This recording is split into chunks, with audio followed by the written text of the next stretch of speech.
You've been asking questions in the comments lately about core strength. What are the good exercises? What are the bad exercises?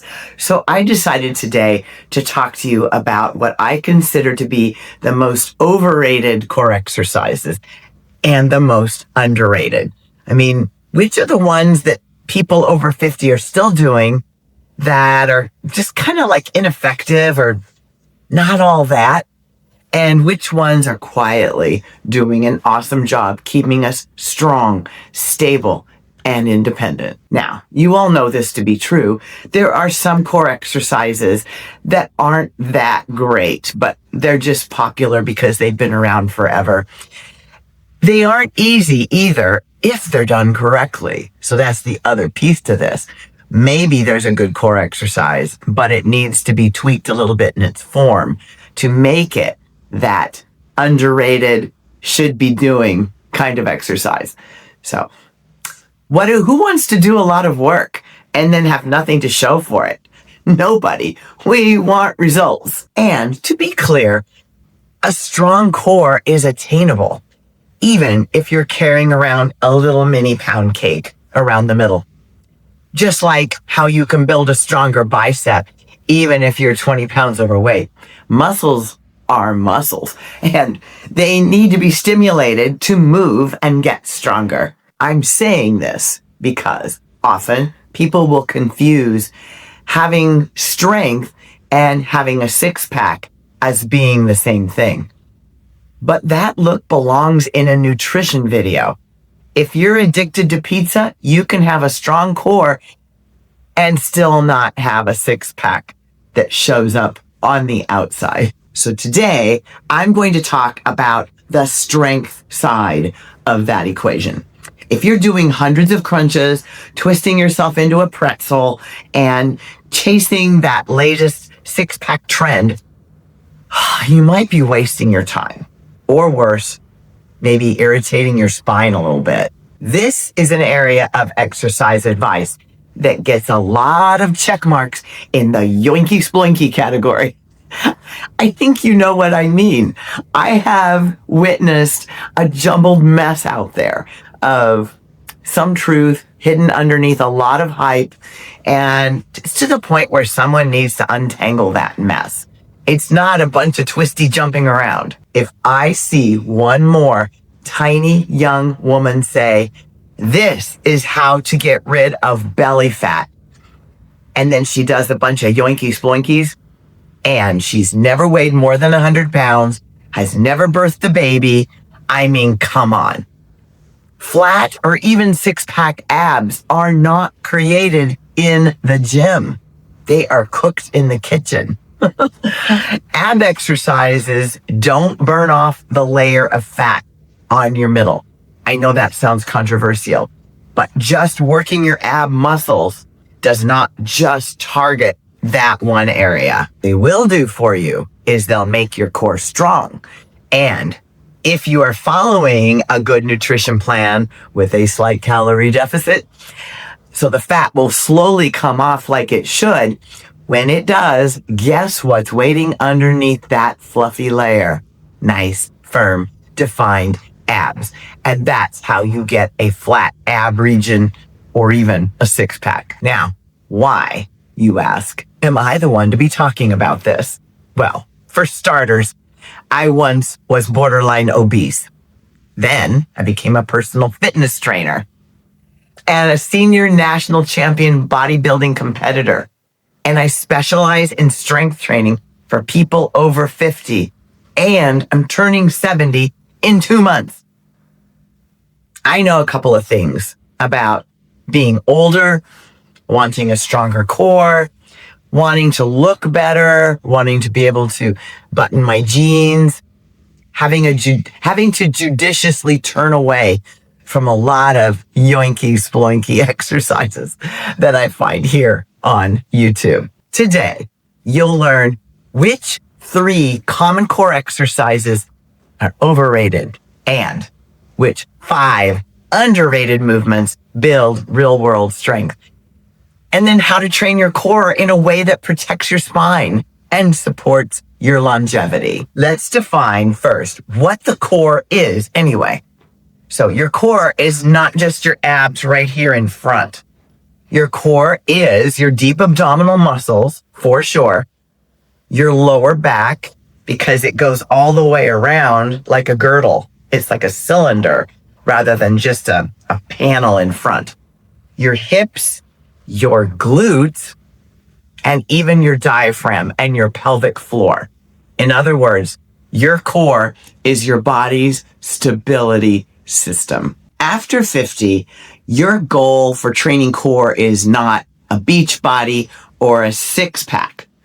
Those are secondary goals. The real goals are strong back, good balance, better posture, and the ability to move through life without pain or fear of falling. I mean, your core's primary job is resisting movement or supporting movement, not creating it. That's where people get it wrong. I mean, it's a muscular area, but it's not meant to be employed the way some of the driver muscles are. So what are, Janet, the most overrated core exercises? Number one, I'm sorry to say, traditional crunches, because crunches are, quite frankly, the most common core exercise in the world. But after 50, they're very often, they're tough on the neck and they're stressful for the lower back if you happen to have a tender lower back. And they're just not exactly functional because crunches train you to bend your spine forward repeatedly. But how often do you need to do that in daily life? Most adults don't need rapid spinal flexion. It doesn't make sense. What we do need is more stability and control. So for many people, crunches offer low return and higher risk of irritation. So the verdict, overrated. Overrated number two, sit-ups. I know, we've been doing them for decades. Sit-ups take the crunch problem that I just described and they amplify it. They pull heavy on the hip flexors, the fronts of your legs high up. They put more strain on the lower back, and they often encourage jerking or momentum. Many adults already have tight hip flexors, mainly from sitting too much, and weak glutes and sensitive lower backs. Sit-ups make all three of those problems worse. The verdict? Very overrated for over 50. So what is the overrated exercise number three? Fast twisting ab movements. This includes fast bicycle crunches, Russian twists, rapid rotational sit-ups. These exercises often combine spinal flexion with rotation and speed. Just saying that kind of makes me cringe when I really realize what's going on because I've done these exercises. That's the risky combination for many people over 50, especially if they have disc issues, arthritis, or a history of back pain. Those things are things you can live with if you do core exercises properly. So we're going to get to that here in a minute. But these twisty, rapid fire crunches that twist from side to side, they're not very functional. In real life, your core's job is to control rotation, not fling you around like a washing machine. Verdict: overrated and often unnecessary. So, are you ready for the most underrated core exercises? I hope you're familiar with some of them, but it may be a completely new reveal for you. The first one is the one that actually builds strong, resilient cores after 50. It's called the dead bug. The dead bug may look simple, but it's incredibly effective. It teaches core control, coordination, and spinal stability. Boy, that's going to sound good to those of you with tender lower backs right now, because core exercises are one of those challenging areas if you have lower back issues. But here's one that is just fine because you're going to lie flat on your back. Your arms and legs are in the air and slowly move opposite limbs while keeping your lower back in one place. It trains your core to resist movement. There's a distinction, right? Which is exactly what needs to happen when you're walking, reaching, carrying groceries. Verdict? Highly underrated. Second exercise, the bird dog. The bird dog is another classic stability exercise. To be honest, this I use more for assessing a beginning client to see how much balance they have, how much stability they have, and how much core strength they're coming in the door with. And then revisit it along the way as a measuring stick rather than actually doing this one directly for strengthening. But it's a great place to start, and I encourage you to give it a try. It's a great way to work your core area, especially on those recovery days when you're doing all your stretches. So from a hands and knees position, or basically all fours, you extend one arm forward and then one leg the opposite side back behind you while keeping your torso steady. This builds core stability, hip strength, shoulder control. There's some definitely shoulders in this, and balance. And it closely mimics real life movement patterns. Verdict?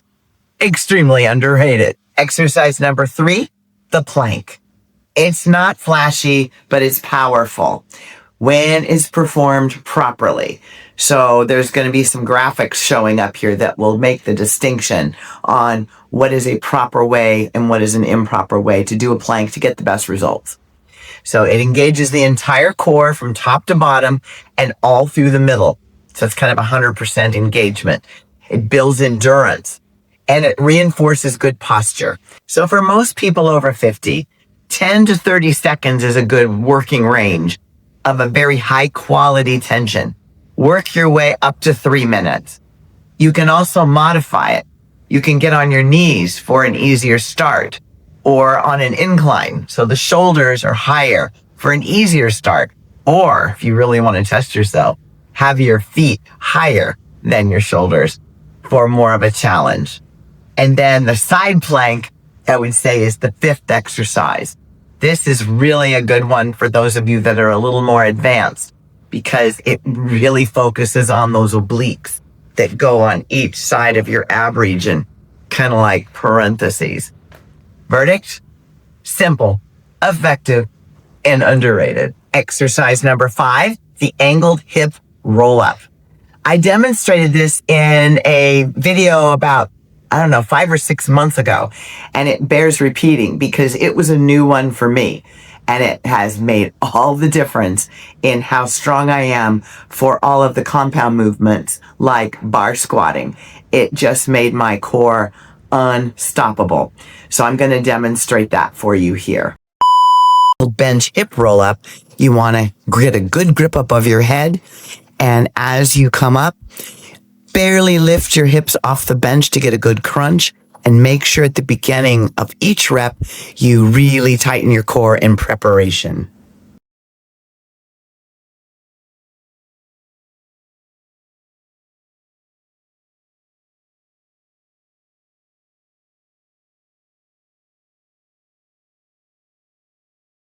Verdict?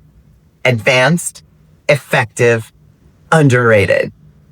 So, what is the simple formula for how to train your core now after 50, given the information that I've just shared with you? Here's a simple, effective formula. Choose 2 or 3 of these exercises. You can pick from dead bugs, bird dogs, planks, either style, either the flat or the sideways one, and the angled bench hip roll-ups.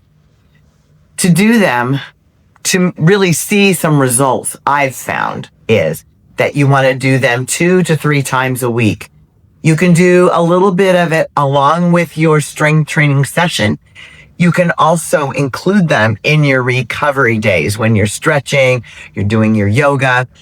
They can be for short focused sets with perfect control. So remember, after 50, Core training is not about exhaustion. It's about control, stability, and longevity. And if you do those things, the progress happens under the surface. You're not going to see that six-pack right away. But if you keep doing that core stability and strengthening, then you're going to have a stronger core for when the weight comes off. Your skin will land on nice, firm muscles of your abs. So the big takeaway, the most underrated and the most overrated exercises after 50, overrated. Crunches, sit-ups, fast twisting ab workouts. And the most underrated are dead bugs, bird dogs, planks, and hip roll-ups. If your core training helps you stand taller, move better, more smoothly, more gracefully, and a feeling of just more stability in daily life through all of your normal everyday movements, then you're doing it right. If this video helped you, let me know in the comments. Which core exercises do you rely on the most? And if you want more practical, no-nonsense strength advice after 50, subscribe to the channel and join me in the next video. Because sure, we're getting older and we're rewriting the rules of aging by aging well.